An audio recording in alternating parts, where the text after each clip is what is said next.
Catastrophe in California. A Los Angeles disaster movie roars to life. Whoa! This was like an 80-mile-an-hour blowtorch. I came out and I saw a fireball. Do you know what you're gonna do now? How do I get to my house? Tonight, homes in ashes. Oh, God, it's gone. I hadn't cried until I got here. Lives in chaos. My parents tried to get me out of here, but I couldn't leave. I can't go, bro. 51 years, man, I've been in this house. Heroes in action. You haven't slept? Not really. You got control on one, and then the winds pick up. The flames are still burning, and questions are burning too. How is there no water in the hydrants, Governor? Is it going to be different next time? It has to be. What lies ahead? How do you come back from something like this? They come back one day at a time. LA's landscape changed forever. Its strength still stands. We are resilient. We'll find a way. We will rebuild, and we will rebuild together.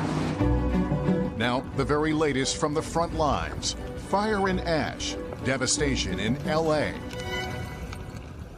Good evening, I'm Lester Holt. Everywhere you look in fire-ravaged LA, scenes of apocalyptic destruction, as 6 different wildfires turn some of the most iconic neighborhoods in the world into moonscapes.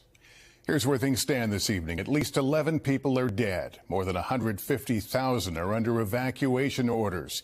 And some 10,000 buildings and structures have been burned to the ground.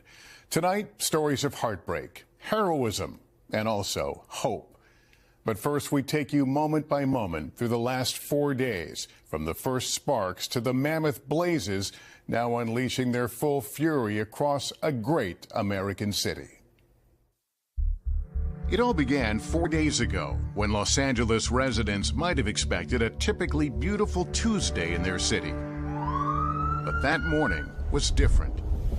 Dry winds were blowing harder than almost anyone could remember. So around 10:30 a.m., when a small fire broke out along a bushy hillside near a state park, those winds quickly fanned the flames.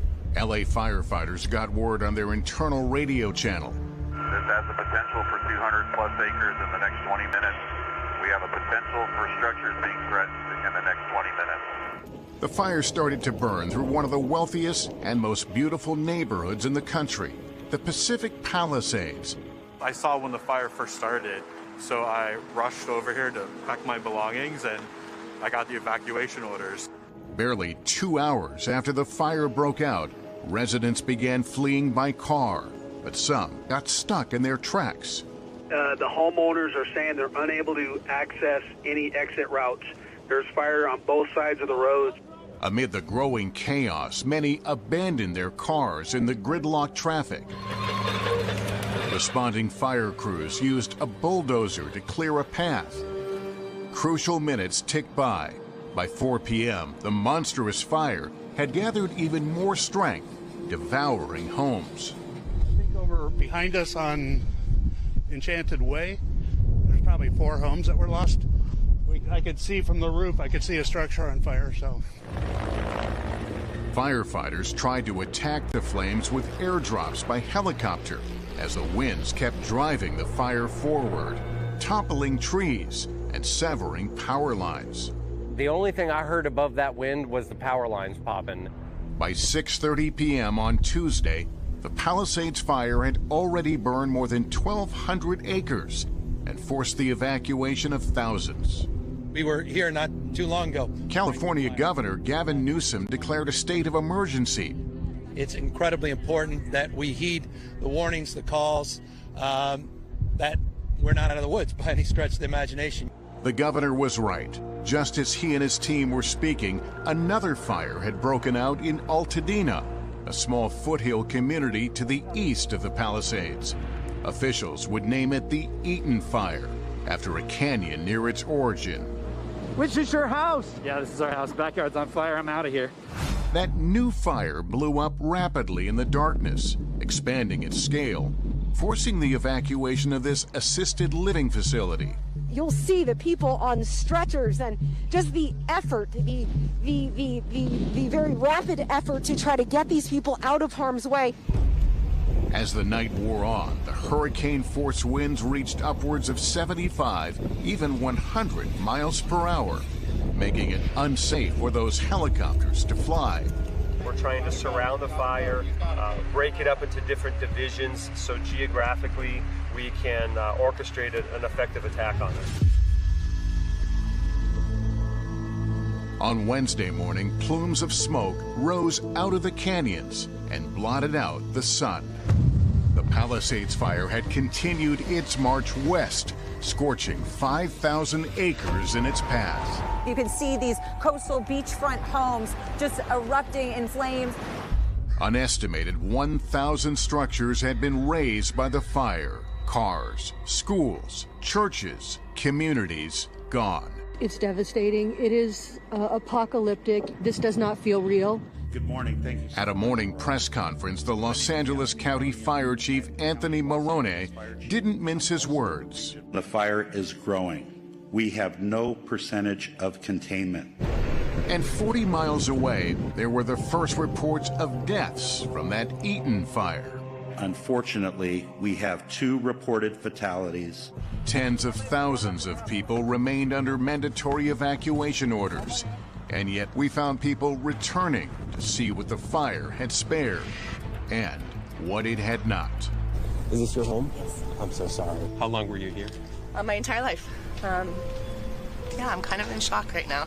Just watching this house burn down here too. Armed with garden hoses and buckets, people whose homes were miraculously untouched threw water onto smoldering roofs and yards. In Altadena, KNBC reporter Michelle Vallis watched the neighbors rush to help a man hold back the flames, the monster winds fueling a sudden roll of fire. These neighbors desperately try to keep their home from catching fire.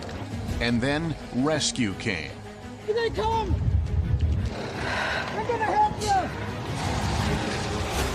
More than 7,000 firefighters and emergency personnel had been deployed across the region since the fires began, saving who and what they could. Fighting walls of fire, often on foot, and sometimes running low on water. Out of every fire hydrant you've seen, what have you found? Right now, we're finding most of them are down or low pressure. Help was on the way. Fire trucks hit the road from neighboring states. But the fires didn't wait. Oh my God. Runyon Canyon is on fire. A new fire took hold in the Hollywood Hills. Officials dubbed it the Sunset Fire and ordered people to evacuate. There was panic and gridlock on Sunset Boulevard as the fire pressed close to the Hollywood Bowl. And then a sound of hope people didn't know they'd been waiting for. Choppers in the air. Here, at least the winds had died down, giving firefighters a fighting chance. In fact, as the sun rose Thursday over Los Angeles, the winds remained calmer. CAL FIRE's Chief Brent Pasqua. So this morning is a night and day difference from the last 2 days. I believe if it stays like this, we can actually turn a corner on these fires. Firefighters were making significant headway on the Sunset Fire in the Hollywood Hills, and officials lifted evacuation orders there. As they gathered with reporters, they revealed how much had been lost so far in places like Altadena. The Eaton fire remains estimated to be 10,600 acres, and we have 0% containment. I have 5 friends who have lost their homes, 2 who've lost their entire block. Closer to the coast, the Palisades fire burned more than 17,000 acres. The air was so toxic, schools throughout the region were closed. Life here is unrecognizable. We can smell all of the chemicals and things that were inside these properties that were burning. It's just complete devastation, but home after home after home destroyed. Early in the afternoon, television viewers witnessed a new disaster in the making. Flames from the Eaton fire were lapping at the edges of the iconic Mount Wilson Observatory. It's also a vital communications link, housing broadcast towers for the entire Los Angeles area. A KNBC engineer was inside that building, offering a lesson in competence and cool-headedness. We've been preparing for this for a couple days now. We're in a good place up here. We've got a lot of assets that rolled in early this morning in preparation for what's happening now. Hours later, the fire had retreated. Late Thursday, authorities imposed a curfew on the two largest evacuation zones to prevent looting and called in the California National Guard to assist. But fire, of course, remained the biggest threat. And sure enough, another one broke out, the Kenneth Fire in Bell Canyon. Evacuation orders went out.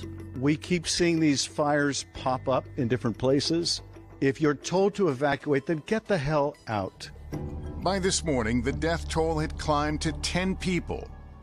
And tonight, the cause of all these fires remains under investigation. As Los Angeles neighborhoods continue to burn, people are bracing for whatever may come next. I don't know how we recover, but I do know that we will rebuild, and we're going to rebuild together. When we come back, residents of the hard-hit Palisades return home to a surreal scene.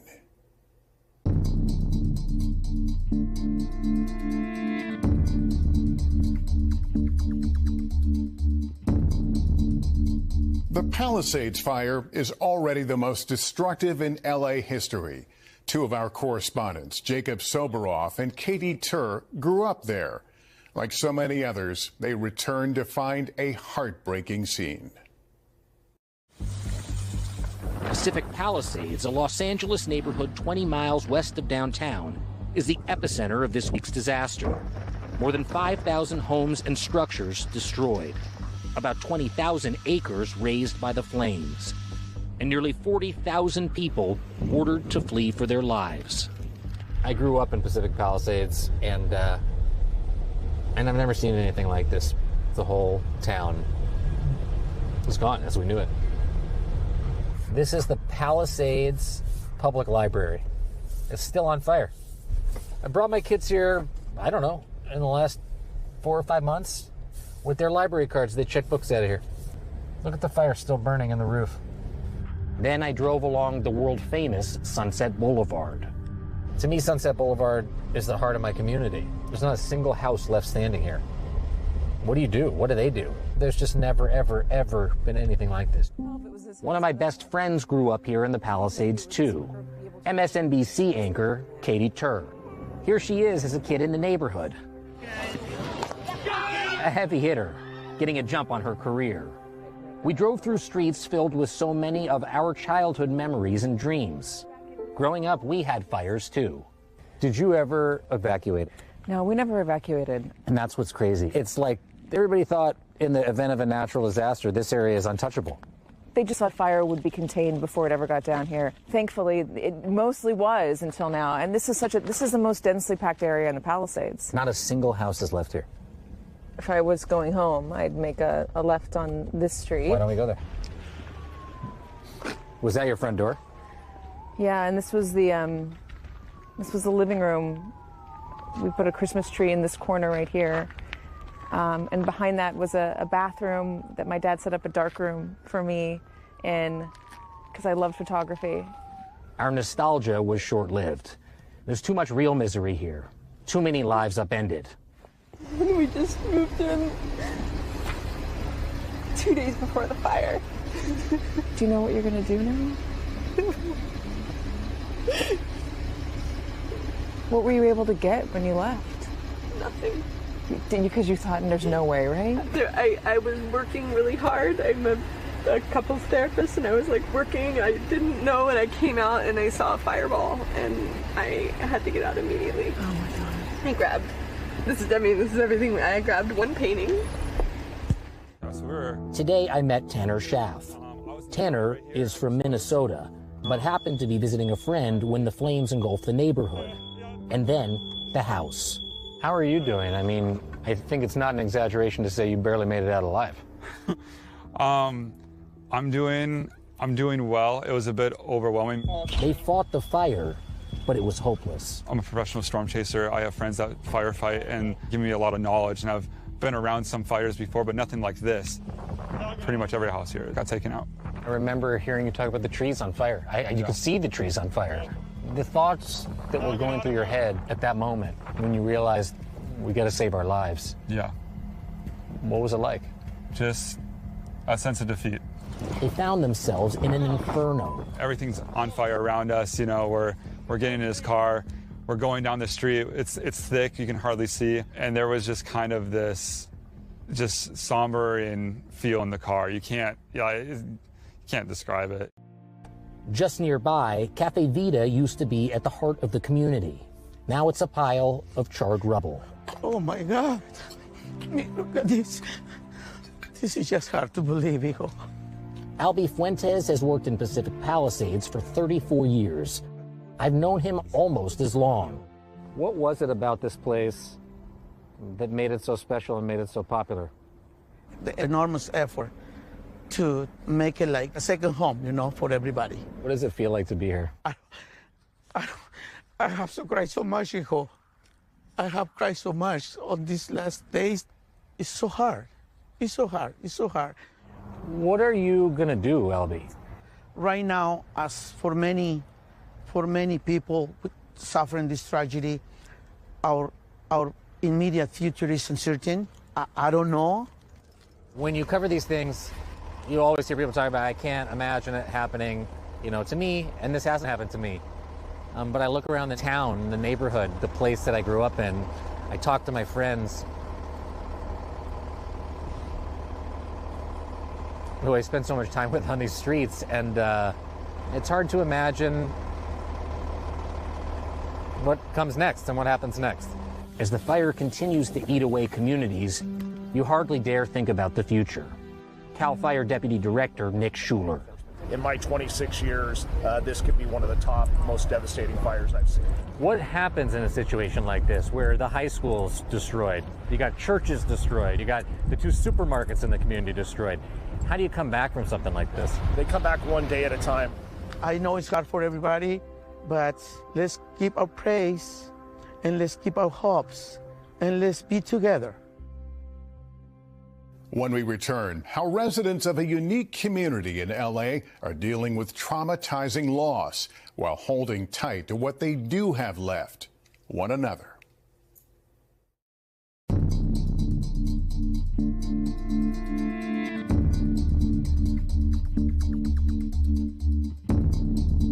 The National Guard has now joined the fight against the Eaton fire. One devastated area is the close-knit Altadena community.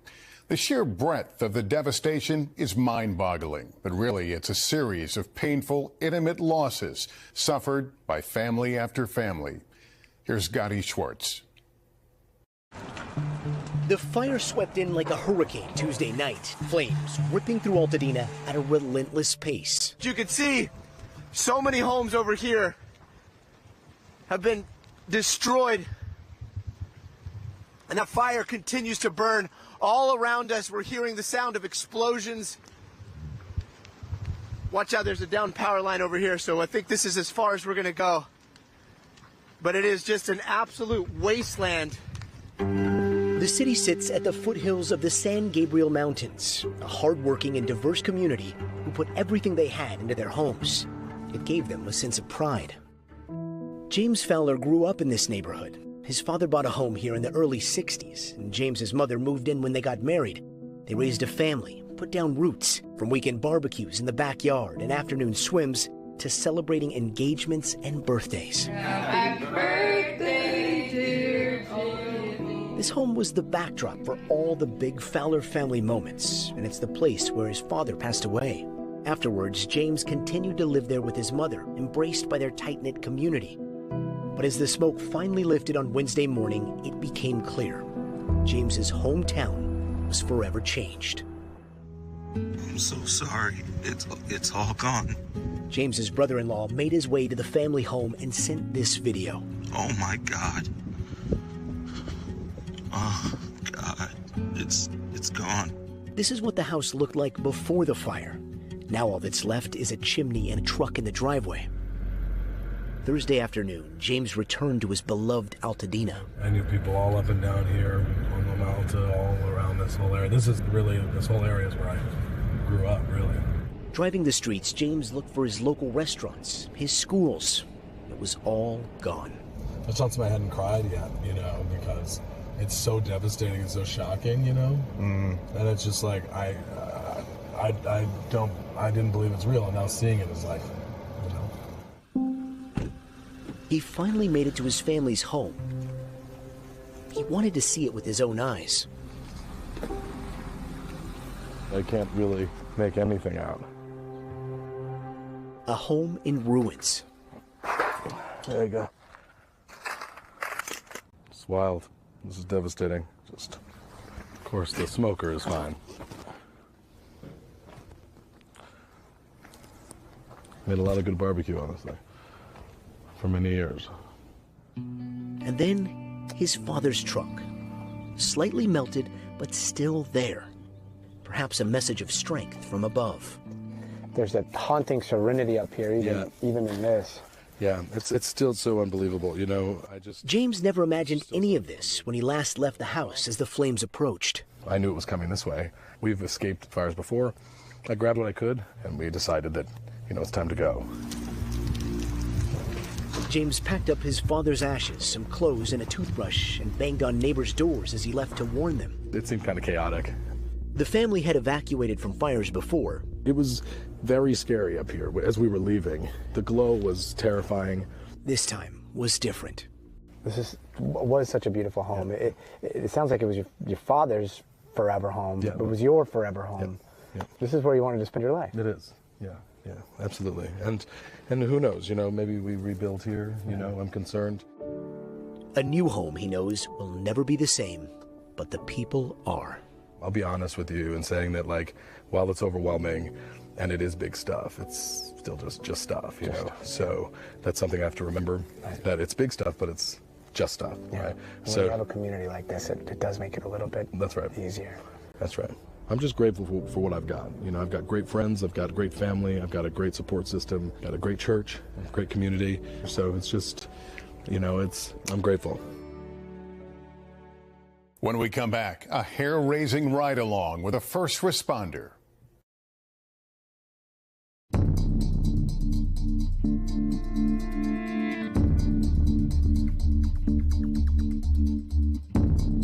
For the 8,000 or so first responders on the ground in L.A., grueling doesn't begin to cover what they're going through. Firefighters are facing endless shifts as they battle this once-in-a-generation event.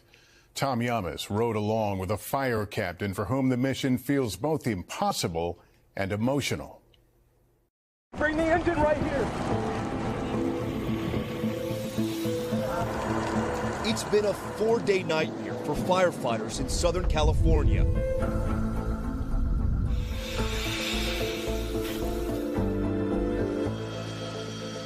Today, we went into LA's rustic Topanga Canyon. It's on the north flank of the Palisades fire.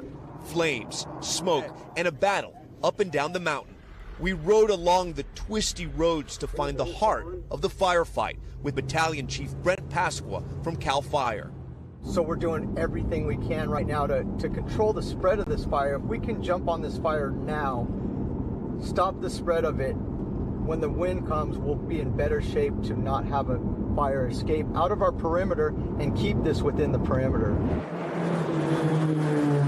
We're in the middle of the Palisades firefight right now. That is a Firehawk. It's a Black Hawk helicopter that has up to 1,000 gallons of water, dropping it right on some of the hottest spots of this wildfire. The crews gave hope to residents who were fighting the fire themselves. They were relieved to look upward. What impact did those airdrops have? Well, tremendous impact, because the accuracy of those airdrops was unbelievable. At times, the fire crews got a little bit of help from residents. We met one woman, 6 months pregnant. Tell me what you're doing right now. Trying to save my house. The firefighters exhausted, but on a mission to save lives and homes. Like Captain Craig Blevins, already on duty for nearly 30 hours when we spoke to him. We showed up here yesterday morning about 5 a.m. You haven't slept? Not really. But you're going to go as long as it takes? Yeah. How tough has it been fighting the winds? Yeah, you can't really beat the winds. This was like an 80-mile-an-hour blowtorch, just heating each house up and lighting it on fire, one after the other. You couldn't believe it. If we had a crew at every house, we still would have had a heck of a firefight on our hands. There's nothing left here. It's so hard to see. You know, this is not what we do this job for. We come to win, and you can see one house is standing, but our goal is for all of them to be standing. So this is hard to see for sure. Yeah, do you see how... On our ride, we saw this burnt-out shell, gray and ghostly. Hard to believe this was actually someone's home. Luckily, the tree is still standing, But it belonged to Greg and Jennifer Champion and their 3 daughters. They were waiting at a checkpoint, but weren't allowed to get in to see their home of 2 years. But CAL FIRE Battalion Chief Pasqua brought us there so we could report back. I wanted to find something for them, maybe a photo or a toy, anything to bring back to the family to say this survived, but there's nothing. The only thing I can find is this right here. It's some type of decoration. Maybe it was here in the living room. It's a ring of shells. I hope it means something to them. I'm going to give it to them. I tried to see if there's anything I could grab. This is the only thing I found. I don't know if it means anything. Oh, yeah, I actually do really love this. The memento brought memories and then tears. I do love it. No, thank you so much. Little treasures. This family was grateful to be alive and grateful to the firefighters who tried to save their neighborhood. Along with the wind and flames, something else is flying in L.A. Questions. This city has seen fires before, so why is this time so much worse? And what can be done to stop it from happening again? Here's Josh Mankiewicz. If you live in Southern California, you expect the wind to blow. You do not expect it to bring death. So what went wrong this time? The answer is just about everything. We had 80 to 100 mile per hour gusts. Those are hurricane force winds. NBC meteorologist Dylan Dreyer was in Los Angeles and witnessed the devastation firsthand. This is all that's left of this school. There hasn't been significant rain since October, so everything is bone dry. All it takes is a spark. Wildfires are often best fought from above. That didn't work as well this time. Pomona College professor Char Miller is an expert on wildfires.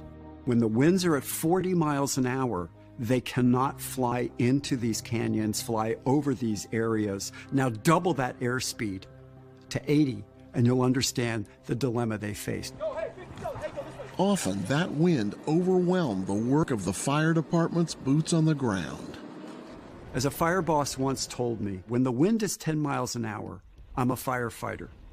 When it's 30 miles an hour, I'm an observer.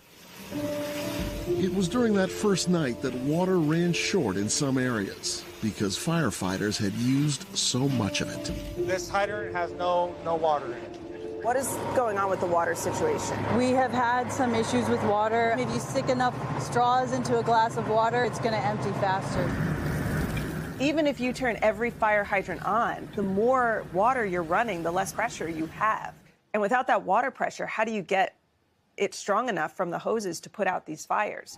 Some people in LA wanted more than explanations, like this resident who confronted California Governor Gavin Newsom. What are you going to do with the president right now? We're getting the resources to help rebuild. We're getting the resources. Why is there no water in the hydrants, Governor? That's all literally. Is it going to be different next time? It has to be. This afternoon, Governor Newsom asked for an independent investigation into the loss of water pressure. Stories online linked the destruction to cuts in the LA Fire Department's budget. The full picture is a little more complex. At a time when cities everywhere are prioritizing police funding, LA's fire chief argued to the mayor that less money for overtime impacted the department's ability to provide service. There were no reductions that were made that would have impacted the situation that we were dealing with over the last couple of days. For some, the truth was simpler and also tougher to hear. Firefighters and first responders were simply outmatched. The winds were too strong, the flames were too intense, the topography was too dangerous, and that's a perfect storm, and a very dangerous one. Professor Miller says today's crisis and tomorrow's will require a big discussion and some decisive action from our political leaders. These fires are getting bigger, and we need resources to be able to fight them to sustain life in this region. There's no question that in the years to come, millions will remain in harm's way, either by choice or necessity. Professor Miller says there are ways to make communities safer and more resilient. It won't be easy. It will take political consensus, long-term commitments, and significant investment. The stakes could not be higher. We've got capital that can be invested in it, but if the Southern California can't fix this problem, it's not fixable. Then it means that California is not livable. Coming up, despite the horror and tragedy, there are glimmers of good news tonight, stories of bravery and ingenuity. When we come back.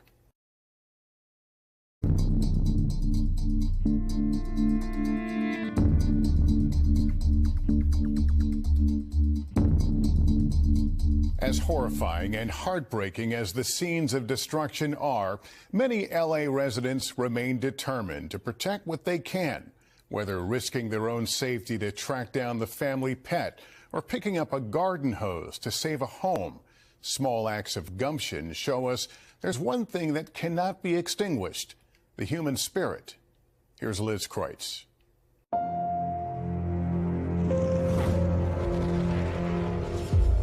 The scenes of destruction and devastation across Los Angeles over the last 4 days and nights are almost too much to comprehend. Here on PCH, home after home after home of these beachfront properties destroyed. Usually their view, the Pacific Ocean, now just ashes and smoke. This is all that's left of the house Steve Wiggins shared with his parents. We lost a lot of things. Partners, smaller photographs, and my grandpa's antique chest and all that kind of stuff, you know. But also buried in the rubble, something else. A small sense of hope. That's all right. We're survivors. We'll get through it. We'll build another home. Go, hey, go this way. Amid all the chaos and pain this week, we've seen many signs of resilience, too. A fire is literally on the hill where I live. What's going through your mind when you see that? I hope to God my dogs are okay. They're my family. Yeah, clearly your dogs mean everything to you. I don't care about the house. I care about my dog. Casey Colvin lives in Pacific Palisades and left his home in the morning before the fires began, never expecting what would happen next. I got an evacuation order at like 11 in the morning on my phone. My boss is actually calling me saying, is everything okay in the Palisades? I said, I'm in the city. I don't know. His first and only thought was for his little dogs waiting for him at home. I literally rescued them off the street. They deserve better than this. I'm so sorry. I'm so sorry. How do I get to my house? Okay. The next hour was the longest Casey can remember. He just came to me, though, and said that the first responders who saw him went to his home and checked on his dogs. Moments later. You got the dog? Yeah, this is my daughter. The behavioral dog, he ran out of the house, though. Do you know where the other one is?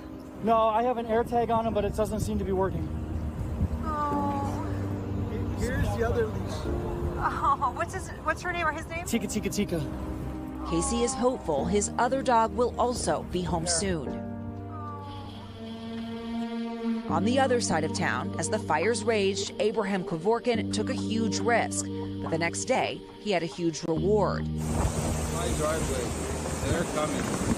The embers are all coming. What happened? That you basically were the last man standing on the street? Right now, it seems like I'm the last man standing in the street. Abraham and his wife went to sleep with the fire in the mountains, far away. But then, when we woke up, I see a big blaze of red right there where the school area is, right? You can see the school now because there's no homes left. It was time to go. We started packing up. I packed all the stuff in the car, and I told her, go ahead and take off. I'll follow you. But Abraham didn't follow his wife. Whatever I can get water on, I'm doing it. Abraham says he never got an evacuation notice, but when he saw the house across the street in flames, he decided to stay. even though firefighters urged him to leave. I see a cloud of smoke, fire, embers, just like a rain flying over me. So all I'm doing is just with a hose, just like, because it got so hot, the embers were just falling down. With no time to think, Abraham just kept doing. I did whatever I can to hose. Then I realized that some embers had fallen next to the neighbor's house. I'm like, oh, shit. So I went and grabbed his hose. I noticed that there was more water pressure. After that, I started running around, spraying other people's neighbors' rooftops. For hours, Abraham says he sprayed water on his house and his neighbors. I says, I'm still alive. I just gotta keep fighting. There's nobody coming here. There's nobody on the street except me. And I just kept going with the water. Abraham knew it was a big risk, the kind authorities urged people not to take. But the next morning, he was still standing, and so was his house. If I didn't stay, I believe, if I didn't stay and wet this whole roof over and over again, I think it would have caught on fire and the house would have been lost. I believe that. I think that I did save this house. If I had more water, I think I would have done more. I would have helped everybody that I can in my power. Why not? What is your hope for this community? I'll come back and rebuild it. Oh yeah, don't give up. Don't just walk away. You know, sometimes we have to start all over again. When we come back, Keith Morrison, longtime Angelino, with his thoughts on what's next for L.A., a remarkable, some say impossible city.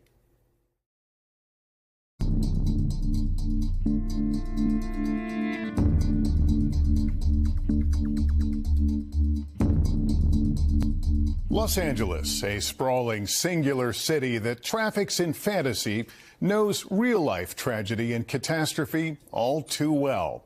L.A. also knows how to battle back. How does it keep beating the odds? As Keith Morrison tells us, it has more than movie magic.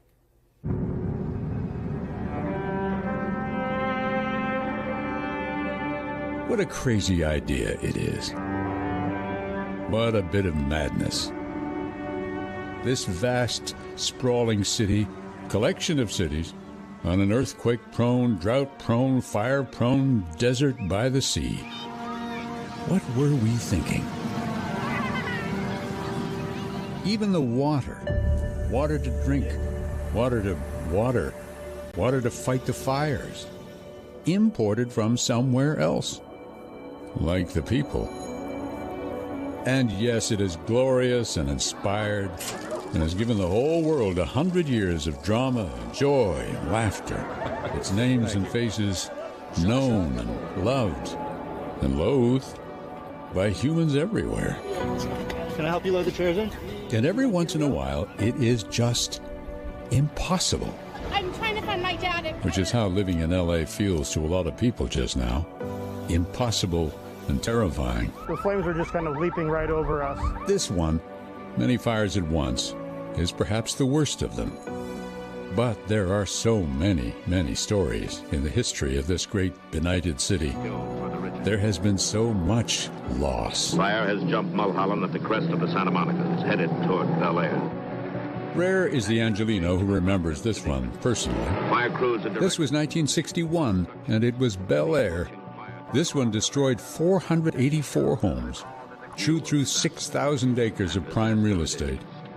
Burt Lancaster's house burned down, and Joan Fontaine's and Zsa Zsa Gabor's and Dennis Hopper's. I'm Tom Brokaw over Laguna Beach, California. This is the one they call the Great Fire of '93. Took out a giant swath of Laguna. And there were more. Have always been more. One fire after another some years through the Santa Ana winds of winter so dry that pliant oak and chaparral shriveled to kindling, practically begged to be burned. How often have bits of Malibu gone down in flames to take multi-million-dollar mansions with them? Are we keeping track of the fires and the droughts and the floods and the earthquakes and the gridlock and housing prices that are clearly insane? And still we come here. Because there is something about Los Angeles, this siren of a city by the sea, that pulls us in and makes us stay even if we tell ourselves we probably shouldn't. Will it be different this time? Now that it's worse, much worse. That great fire of '93 took out something like 700 houses. This time, 31 years later, more than 10,000 homes have been lost. We'll argue, of course, about mitigation practices, about what we should have done, and about climate change for sure. Is that what made this one so big, so bad? But here is an easy prediction. Though it will be very difficult, it will all be rebuilt. And most of us will stay. And more will come to this great mess of a city, even if, at the moment, it feels like the end of the world. Thanks, Keith, for reminding us of the strange power of that captivating city, one that keeps so many of us coming back in good times and sometimes even bad. You can continue to follow the story with live updates on NBCNews.com and the NBC News app. And we'll have much more tomorrow on Today and NBC Nightly News. Your local news is next. I'm Lester Holt. For all of us at NBC News, good night.